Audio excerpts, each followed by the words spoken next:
My high school sweetheart turned drug dealer blackmailed me. Now my family wants us to reconcile for old time's sake.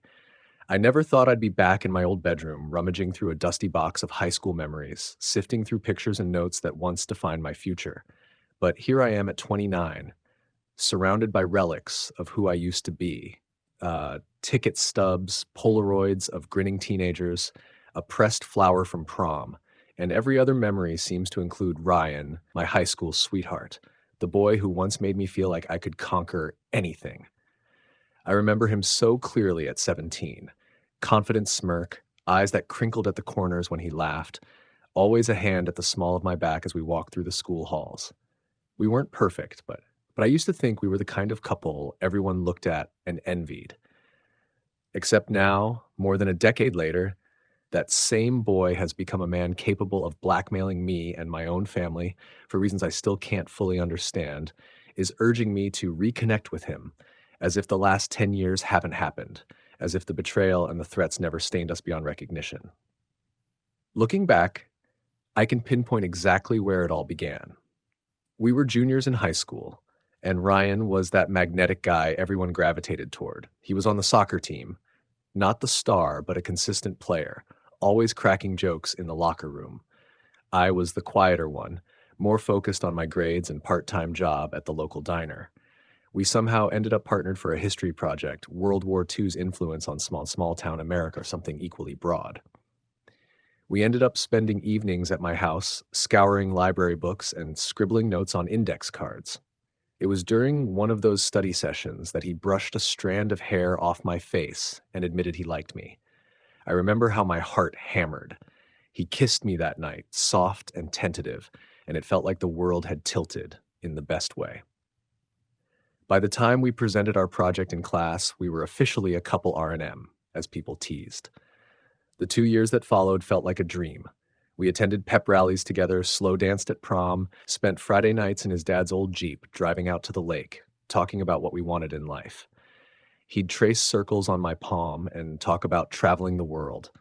I'd talk about going to college, maybe majoring in English. We'd hold hands in the cafeteria, bicker about silly things like how he forgot to text me goodnight, or how I got jealous when he joked around with some other girls on the soccer team. Teen drama. But through it all, we loved each other fiercely, or so it felt. Even my parents approved of him back then, since Ryan seemed polite and caring. He'd come by the house, greet my dad with a handshake, bring my mom flowers occasionally. I believed we had a future together. Then came the abrupt shift that I never saw coming. Senior year, Ryan started hanging out with a different crowd, older kids who'd already graduated or dropped out. They'd show up to soccer games reeking of weed, wearing leather jackets in a climate that didn't warrant them. Ryan would skip class more often, citing senioritis, but I knew something else was up. His eyes were always bloodshot on Monday mornings, his attitude turning snappish when I asked if everything was okay. We fought more. I tried to help him study for finals, and he blew me off, saying he didn't care if he failed. One night, I found a small baggie of pills in his car console, colorful tablets I'd never seen before. When I confronted him, he brushed me off, swearing they weren't his. But a few days later, I caught him with some of those older friends behind the school, passing around more suspicious little baggies. I cried, tried to get him to talk to me, to get help. He claimed I was overreacting, that it was just a way to make quick money. By graduation, we were barely speaking. Our last real conversation was a tearful argument on the porch of my house, me accusing him of throwing away his future, him accusing me of not trusting him. He wouldn't even let me hug him goodbye that night. He stomped off, and that was it. I left for college a few states away, still nursing a shattered heart. Every now and then I'd see glimpses of Ryan on social media, or I'd hear rumors from old classmates who stuck around town. The rumors escalated as the years passed. Ryan had dropped out of community college, then started dealing harder stuff, got arrested a few times, but never for anything that stuck. There was talk of him aligning with some bigger criminals in the area. I didn't know how much was gossip and how much was fact, but I figured I was lucky to have escaped that spiral. I tried to move on, burying the memories of our once perfect romance under the demands of college life. Eventually, I graduated, got a decent job in marketing, dated a few guys who never quite measured up to what I thought love should be. But at least I was free from the heartbreak. Years passed in a steady blur.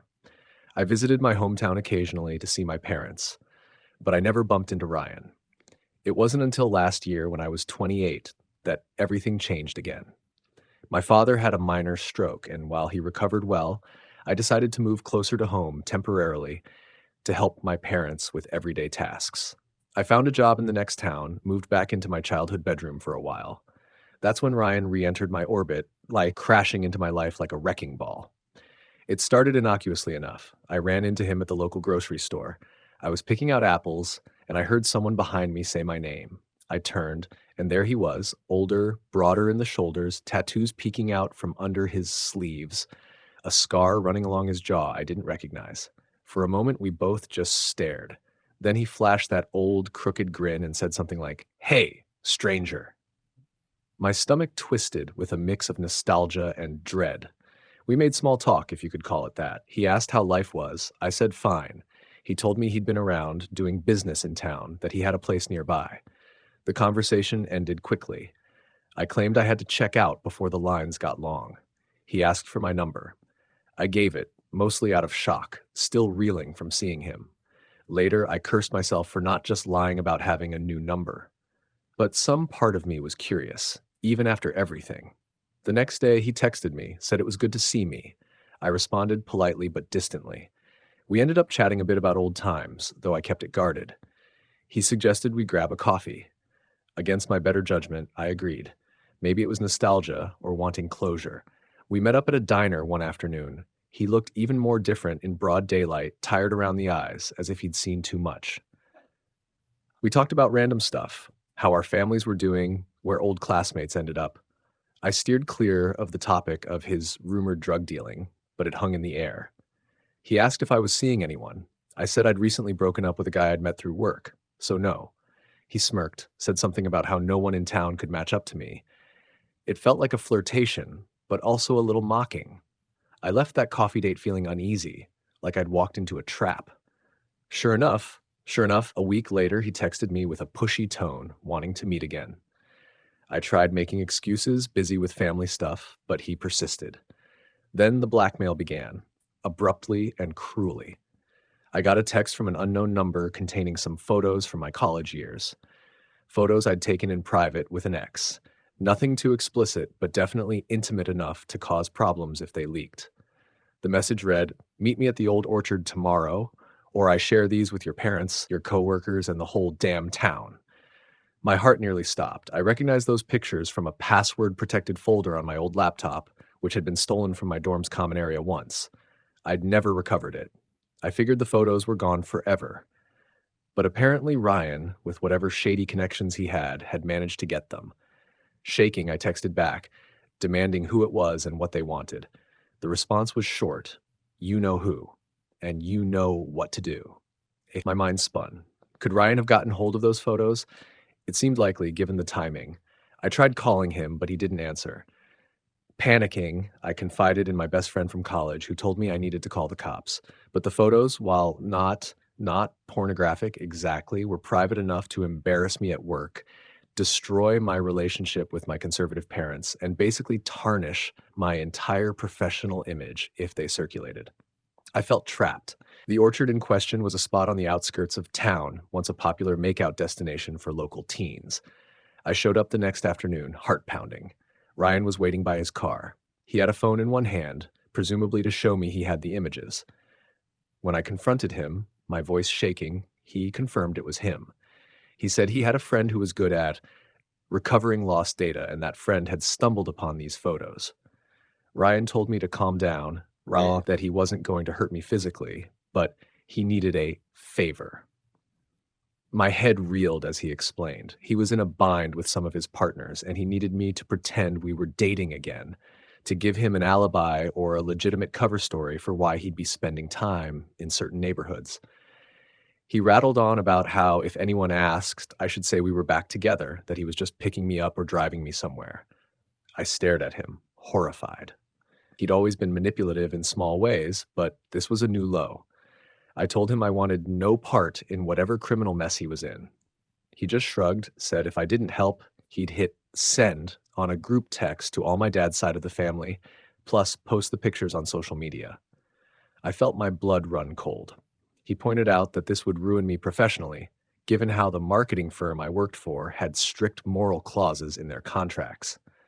I stammered that it wouldn't even make sense. They were private pictures, but he just said, "Doesn't matter. The damage would be done." I was trembling so hard I nearly dropped my phone. Eventually, I croaked out a "fine." He patted my shoulder, said it was the right choice. Then he told me to be ready for a text anytime he needed my cover. I left that orchard feeling sick to my stomach, like the ground had dropped out from beneath me. The weeks that followed felt like living in a nightmare. Ryan would text at random hours, telling me to meet him at some bar or diner, to sit with him, laugh, act like we were on a date while he did his shady dealings in the background. Sometimes he'd say, "We're going to a friend's house. Don't ask questions." I'd ride in his car, my heart pounding, terrified I was going to get arrested in a drug bust or shot by one of his accomplices. More than once, I saw small plastic bags exchanged. I tried to keep my eyes averted. I'd hear bits of conversation about shipments, about money owed. The adrenaline of it all made me nauseous, but I didn't know how to escape. Every time I tried to talk to Ryan about stopping, he'd brandish his phone and tap the screen like he was seconds from sending the pictures. "You do what I say," he'd warn, "or your parents see everything." He also made it clear that if I talked to the police, he had a dead man's switch, a friend who'd released the photos anyway. I barely slept. I'd go to work, plaster on a normal face, and try to function. My family noticed something was off, but I couldn't confide in them. My dad was still recovering, my mom was worried about his health, and I didn't want to burden them with the stress of my blackmail. I avoided all talk of Ryan, but ironically, my parents started hearing from mutual acquaintances that I'd been seen around town with him. That's when they got excited, thinking we were rekindling our high school romance. They even called it romantic that we'd found our way back to each other. I wanted to scream that it was the farthest thing from romantic, but I just forced a strained smile and said it was complicated. My father beamed, said he'd always liked Ryan, and that he was glad we were mending old bridges. I felt sick. The situation escalated when Ryan demanded I let him use my car to run some errands. He claimed the cops were watching his car, so he needed mine to remain inconspicuous. I refused at first, but he threatened me again with the photos. Furious and cornered, I gave him the keys.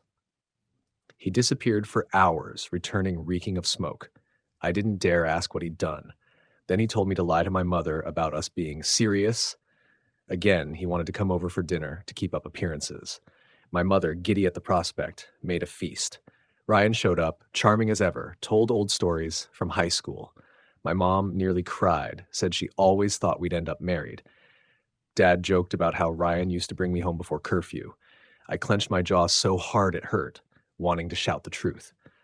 But Ryan's phone remained perched in his pocket, his gaze flicking to me every so often as if to remind me to play nice. Days turned into a month, then two.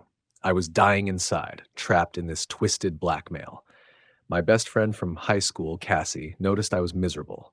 She confronted me, suspecting something was wrong with Ryan, but I couldn't risk telling her the full story. I hinted that I was stuck in a messy situation, that he was blackmailing me, but I made her swear not to tell anyone. She urged me to go to the cops, but I insisted I couldn't. She even offered me money so I could skip town. I thought about it, but with my dad's health and my job here, running away felt impossible. Cassie shook her head in frustration, but she respected my decision. I felt both grateful for her support and guilty for dragging her into my mess. Then one evening, Ryan demanded I stash a package in my bedroom. I refused, flat out, telling him that was crossing a line I couldn't handle. He got this dangerous look in his eye, shoved his phone in my face, showing me the folder containing my photos. I almost broke down crying. Reluctantly, I hid the small package in my closet, terrified it contained drugs or something worse. That night, I barely slept, imagining the cops kicking down my door, arresting me. My parents would be devastated. My entire life, my professional reputation, all of it could be destroyed. But I guess karma has its ways. A few nights later, while Ryan was driving me back from one of his drop offs, we got pulled over by the local police. My heart leaped into my throat. Ryan stayed oddly calm, rolled down the window, smiled at the officer. The officer asked for license and registration, said Ryan's car matched a description of a vehicle seen near a suspected drug house. I sat there, paralyzed with fear. Ryan wove some story about picking me up from a restaurant, saying we'd been on a date, that we were heading home. I tried to appear casual. Eventually, the officer let us go, but I saw suspicion in his eyes. As soon as the cop walked away, Ryan sped off, swearing and slamming the steering wheel. He told me if the cops got suspicious, I needed to confirm his alibi that we'd been on a date all evening. I nodded, tears stinging my eyes. The tension ratcheted up after that. At the same time, my family's meddling reached new heights. My mom, who was more of a romantic than anyone I knew, started gushing about how she wanted to plan a small engagement party if we were getting serious. My dad, though more reserved, also kept mentioning how happy he was to see me with Ryan again, as if it were healing some old wound. I'd try to deflect the conversation, but then my extended family got wind: grandparents, aunts, uncles. Suddenly, I was receiving texts from cousins saying they heard the old lovebirds were back together. They were all thrilled. I wanted to throw my phone across the room. It was at a family gathering, my mother's birthday dinner, where things came to a head. Ryan insisted on coming, claiming we needed to keep up appearances. My relatives were ecstatic, pulling out old photos from high school, reminiscing about how we'd gone to prom together. I plastered on a fake smile, feeling like a puppet forced to dance on strings. At one point, my aunt joked, "So when are you two making it official?" Ryan, ever the performer, squeezed my hand and winked. My parents beamed. I was seconds from screaming.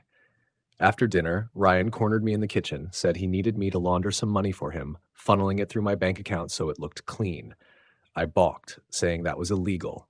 He just stared at me, lips curling into a cruel grin, reminding me of the orchard blackmail. My stomach lurched. I realized then that this would never end unless I did something drastic. Even if I laundered the money, he'd find another demand later. He'd keep controlling my life, threatening me, using my parents' naive joy as a shield. I decided I had to risk everything to break free. Cassie had urged me to record everything, to gather enough evidence that I could negotiate with. So I did. Over the next week, I secretly recorded voice memos on my phone every time I was with Ryan. I managed to capture him discussing drug deals, referencing the pictures he had on me, even threatening me if I didn't comply. It was terrifying, but also liberating to have something tangible. Then I reached out to a lawyer friend of Cassie's who specialized in criminal defense. I explained the situation: blackmail, potential drug involvement, my role as a coerced participant. He listened intently, said we might have a case for extortion and blackmail, maybe even an argument that I was forced under duress. But going to the police would be risky. Ryan had connections, and if he found out, he might retaliate instantly by releasing the photos. We hatched a plan to get me out safely. First, I had to move out of my parents' house, or at least move them out of harm's way. My father was stable but still not fully recovered from the stroke, so uprooting them would be difficult. Instead, I quietly arranged for them to visit my sister in another state for a vacation. My parents were thrilled to see my sister's newborn baby, so they left for 2 weeks. This gave me time to coordinate with the lawyer, Cassie, and the police. Yes, the police. The lawyer explained that if we approached them with enough evidence, we might strike a deal, ensuring I wouldn't be charged for any involvement. But we had to do it carefully, proving Ryan was blackmailing me, that he threatened to distribute private photos, might strengthen the case. The cops were hesitant at first, but the recordings were compelling. They agreed to help, instructing me on how to get Ryan to incriminate himself more explicitly. So that's what I did.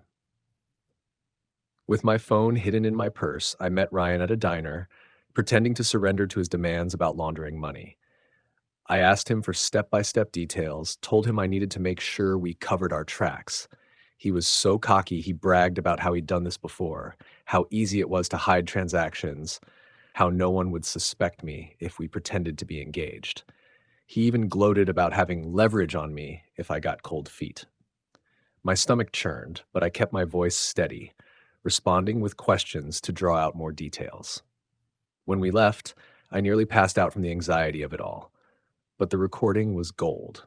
Within days, the police set up a sting operation of sorts, coordinating with me to deliver the promised money laundering payoff to Ryan at a certain place and time. They staked it out, waited. He showed up, took the envelope from me, boasted about how we'd make a good team. That's when officers moved in, detaining him. I stepped back, heart pounding, tears streaming down my face from the overwhelming relief and fear. They searched him, found a phone loaded with incriminating texts. He was arrested on charges including blackmail, drug possession. They found some stash in his car, and more. I gave a statement, handed over every recording, the photos he used as leverage, everything. The cops assured me that if I cooperated fully, the DA would likely see I was a victim. It all happened so quickly, yet felt like slow motion. Ryan glared at me as they hauled him away, shouting that I'd regret betraying him. I shivered, but the cops told me they'd keep him in custody for now. The next few weeks were a blur of official statements, testimony, and back and forth with the lawyer. The photos never surfaced, and the police seized Ryan's phone, preventing him from sending them out. It turned out Ryan's friend who'd stolen them was also under investigation, so the entire ring of them got busted for dealing and extortion. The DA believed my story, especially with the audio evidence. They treated me as a coerced participant, so I faced no charges. Thank God. Meanwhile, my family was still out of town. I wrestled with whether to tell them everything. Part of me wanted to keep them blissfully ignorant, but with the story inevitably hitting local news, I figured it was better they heard my version first. So I drove to my sister's place, sat my parents down, and explained the real reason behind my bizarre behavior, the blackmail, the forced relationship, everything. My mom wept, saying she felt guilty for encouraging me to spend time with Ryan. My dad looked grim, apologizing that he hadn't seen the signs. It was painful, but also a relief to lay it all out. The fallout in our small town was significant. Rumors flew. Some folks claimed I was involved with drugs too. Others said I was a hero who took down a local dealer. My parents had to fend off prying neighbors. I kept my head down, focusing on work, grateful that my boss was understanding once I explained the situation. The marketing firm even offered me an extended leave for emotional recovery, which I took.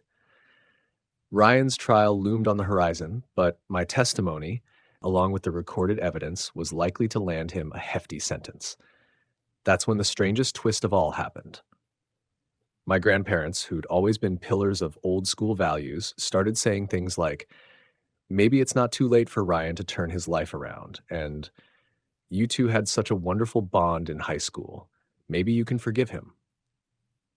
It was the same line of thinking that started creeping in from other relatives too. They saw on the news how Ryan looked distraught in handcuffs, started spinning some narrative that maybe he'd made a mistake, that if we reconnected, I could be a positive influence. They bombarded me with nostalgic talk of us as prom king and queen. We weren't, actually, but we were on the court. Insisted I shouldn't hold a grudge. At first, I was speechless. How could they possibly want me to reconcile with the man who threatened me with revenge porn, forced me to abet his drug deals, used me as a shield from the law? But I realized they were living in the past, refusing to see the monstrous turn Ryan had taken. They only remembered him as the sweet boy who'd come over for Christmas cookies. It was infuriating. I tried to explain the extent of the blackmail to them. Some nodded sympathetically, but still said things like, everyone makes mistakes, or he had a rough upbringing, remember how his dad was never around? Or he was probably scared. I felt like screaming. My own mother, while she didn't push me to reconcile, admitted she felt sorry for him. She said, I just remember how happy you two were, and it breaks my heart. I told her that heartbreak was nothing compared to what I endured these past months, that Ryan had become manipulative and dangerous. She listened, but I could tell a part of her still clung to the fantasy that love conquers all. My father, to his credit, was more supportive, saying I should focus on healing and not worry about what the family thought. But the pressure from extended relatives kept growing. They'd send me texts about how Ryan was just a misguided soul, about second chances, about forgiveness. One cousin even organized an impromptu family meeting under the guise of a barbecue. When I arrived, I realized it was basically an intervention only. They were intervening on me, urging me to visit Ryan in jail, to let him apologize, to see if you can start fresh. My anger flared. I told them Ryan's in jail for serious crimes, that he blackmailed me, threatened my entire future. My aunt, naive as ever, said, "But you two have so much history. Don't throw it away. Maybe if he sees your face, he'll realize he needs to reform." I stormed out of that backyard party, tears burning my eyes. It felt like betrayal from my own family, as if they cared more about a nostalgic fairy tale than my actual well-being. In the meantime, the legal process trudged forward. The DA's office kept me updated. Ryan was indicted on multiple charges: possession with intent to distribute, blackmail, extortion. Recordings were a key piece of evidence. There was talk of a plea deal if he named other players in the drug ring, but either way, he was looking at years behind bars. One day, my phone lit up with an unknown number. I picked up cautiously, and it was Ryan calling from jail. My heart raced. He said he wanted to explain and apologize. I refused to hear him out, telling him never to contact me again. I hung up, blocked the number, trembling with a mix of relief and fury. Then, unbelievably, a few days later, my grandparents insisted I should accept that call, talk to him, maybe help him find redemption. I nearly lost my mind. I told them in no uncertain terms that I was done being manipulated. The story spread around town, and I ended up telling most of my immediate relatives the unvarnished details of the blackmail. Some were horrified. Others still seemed to think we could salvage a romance out of this. My mother wavered. She hated the idea of me having contact with Ryan, but part of her harbored a misguided hope that he'd come out of prison a changed man, and we'd reconcile. I had to be firm, telling her that what he did was unforgivable, that I could never trust him again. She cried, saying she just wanted me happy, and she remembered how happy I used to be with him. I told her that version of Ryan was gone. Maybe he never truly existed. As the trial approached, the DA asked if I was willing to testify if needed. I said yes. My therapist, who I started seeing after all the trauma, advised me to focus on my own healing, to set boundaries with family members who refused to understand. Cassie, my best friend, was my rock through it all, reminding me that I had every right to protect myself from a toxic relationship. She even confronted a few of my relatives, telling them to back off and let me recover. For that, I was infinitely grateful. When the day of the trial arrived, Ryan ended up accepting a plea deal, which meant I didn't have to testify in open court. He pled guilty to lesser charges, but still faced a multi-year sentence. I was relieved. No chance to see him twist the story in front of a jury. My relief was short-lived when a flurry of texts from family poured in. He took a plea. Maybe he'll be out sooner. You should visit him in prison. Show forgiveness. I felt so drained by their insistence. Didn't they understand the concept of protecting myself? I realized, though, that not all my family was pushing for this reconciliation. My father, sister, and a handful of cousins fully supported me, told me never to contact Ryan again.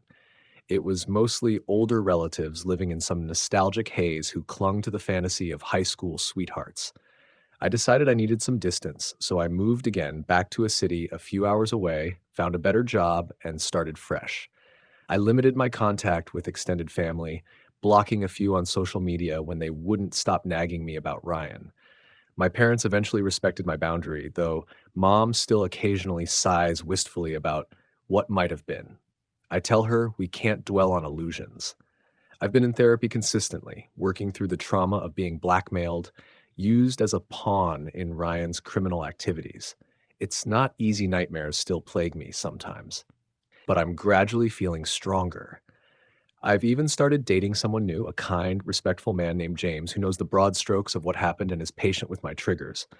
Meanwhile, Ryan's in prison, presumably stewing over how I outsmarted him, or maybe he's claiming I ruined his life. I don't care.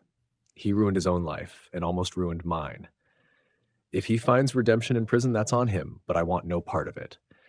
Every so often, a distant aunt or a high school acquaintance will message me saying they heard Ryan is remorseful or that he's writing letters to people about turning over a new leaf. They ask if I'll ever write him back. The answer is no.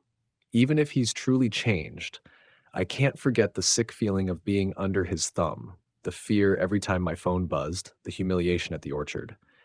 Forgiveness is one thing, but inviting him back into my life is another. I choose not to. Recently, I visited my hometown again for a cousin's wedding. My mother gave me a heads up that some relatives might corner me about Ryan.